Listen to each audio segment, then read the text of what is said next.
Hello friends, welcome to life long learning. तो friends, हम discuss कर रहे थे डिस्ट्रिक्ट सोलन के बारे में।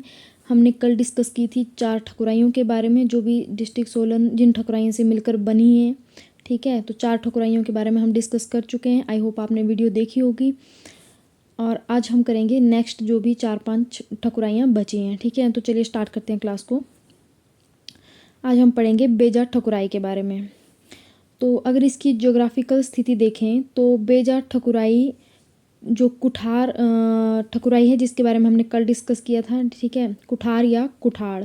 ठीक है, इसके दक्षिण में पड़ती है बेजा ठकुराई और महलोग ठकुराई के पश्चिम में पड़ती है। ठीक है, अब चलिए इसकी आगे देखते हैं। गर्भचंद पाल। ठीक है, तो जो गर्भचंद पाल होता है, इसने बेजा ठकुराई की स्थापना की थी। ठीक है, नेक्स्ट बात करते हैं मानचंद की। तो इसके टाइम पे एंग्लो गोरखा युद्ध होता है। ठीक है, पर मानचंद एक अच्छा वैद्य होता है, मतलब एक डॉक्टर होता है। ठीक है, और ये क्या करता है कि युद्ध में ना तो अंग्रेज़ों का साथ देता है ना गोरखों का साथ देता है, बट दोनों साइड के जितने भी घायल सैनिक थे उनका इलाज करता है। ठीक है, नेक्स्ट बात करते हैं मांगल ठकुराई की। इसके बारे में ज़्यादा जानकारी है नहीं। तो मांगल ठकुराई की स्थापना किसने की थी? तो मारवाड़ से एक अत्री राजपूत आया था। ठीक है, जो कहलूर के राजा का वहाँ पे सूबेदार था। ठीक है, कहलूर के राजा के पास। ठीक है, तो उसकी सेना में था। तो राजा ने उसके कार्य से प्रसन्न होकर उसको ये जागीर दे दी थी। ठीक है, और उसने मांगल ठकुराई की स्थापना की थी फिर। ठीक है, पर इसकी अगर बात करें कि मांगल ठकुराई का नाम किसके नाम पे रखा गया, तो इसका बाद में एक शासक हुआ राणा ठाकुर, राणा मांगल या ठाकुर मांगल राणा। ठीक है, तो इसके नाम पे इस ठकुराई का नाम मांगल ठकुराई पड़ा है। ठीक है, नेक्स्ट बात करते हैं महलोग ठकुराई की। तो बात करते हैं वीरचंद की। ठीक है, तो वीरचंद ने महलोग ठकुराई, सॉरी यहाँ पे मांगल नहीं होगा, महलोग होगा। ठीक है,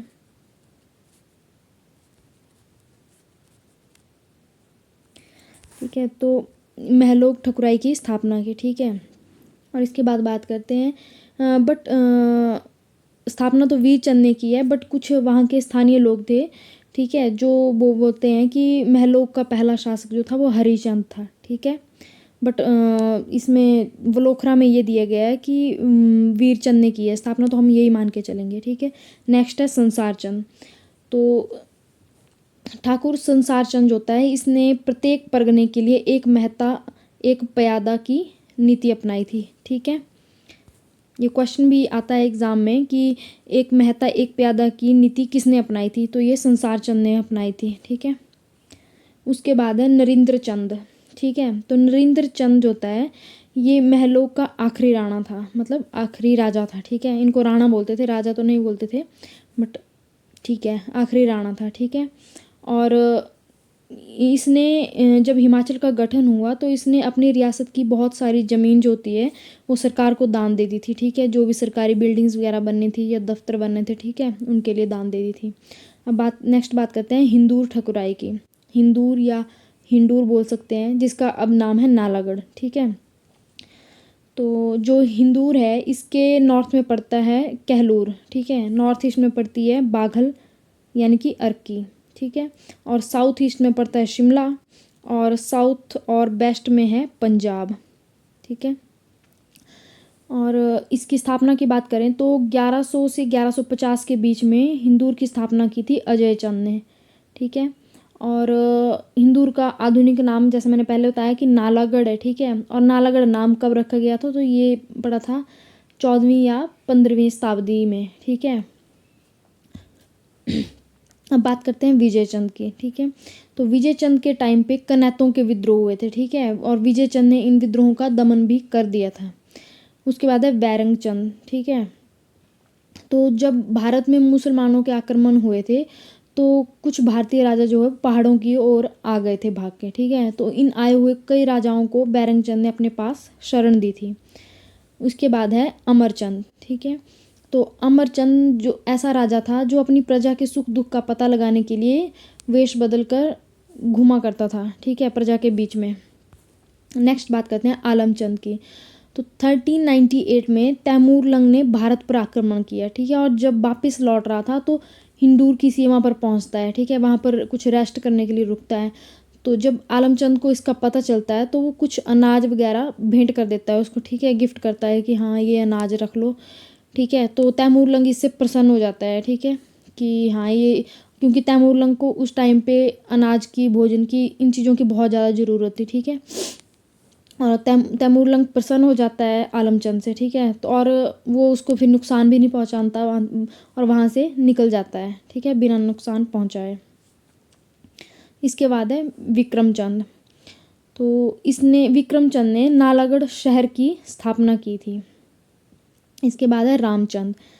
तो इसने रामगढ़ किले का निर्माण किया था, ठीक है, और राम शहर को बसाया था और राम शहर को अपनी ग्रीष्मकालीन राजधानी बनाया था, ठीक है। इसके बाद है भूपचंद। तो भूपचंद के टाइम पे क्या होता है कि जो जालंधर का सूबेदार होता है अदीना बेग, ठीक है। तो जो पठान होते हैं वो अदीना बेग पे आक्रमण करते हैं, ठीक है। तो भूपचंद जो होता है वो अदीना बेग की हेल्प करता है, ठीक है। वो और भी पास के जितने भी राजा थे वो भी हेल्प करते हैं और ये युद्ध 2 महीने तक कंटिन्यू चलता है, ठीक है।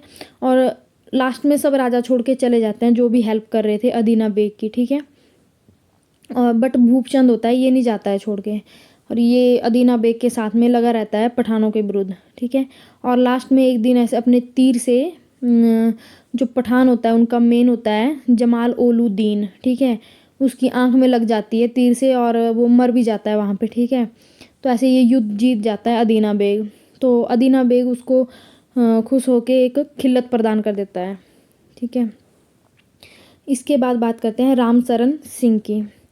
तो इसने, रामचरण सिंह ने बिलासपुर पर आक्रमण किया था और 3 किलों पर अधिकार कर लिया था। वो 3 किले कौन कौन थे? फतेहपुर, बहादुरपुर और रतनपुर, ठीक है। और इसके टाइम पे जब एंग्लो गोरखा युद्ध हुआ था तो इसने अंग्रेज़ों की सहायता की थी। अब बात करते हैं सुरेंद्र सिंह की। तो इनके बारे में ऐसा इम्पोर्टेंट कुछ भी नहीं था, बस ये हिंदूर के अंतिम राजा थे।